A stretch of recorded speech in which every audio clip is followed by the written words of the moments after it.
বন্ধুরা, কাঁঠালের দিন কিছুটা এসে গেছে, ভালো করে আসতে জ্যৈষ্ঠ মাস, সেই গুমোট গরমে কাঁঠাল পাকবে। আমরা বলি আম কাঁঠাল পাকার গরম পড়েছে।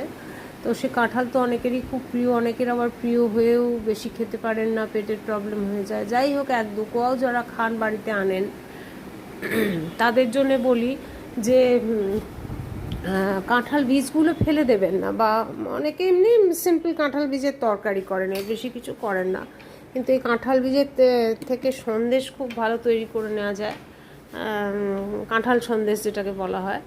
বীজগুলোকে ফুটন্ত গরম জলে ভিজিয়ে রাখুন, তার উপরে যে একটা পাতলা খোলা হয় সেটা বেরিয়ে আসবে, বা হাতে করে ছাড়িয়ে নেবেন, ছুরি করে ছাড়িয়ে নেবেন।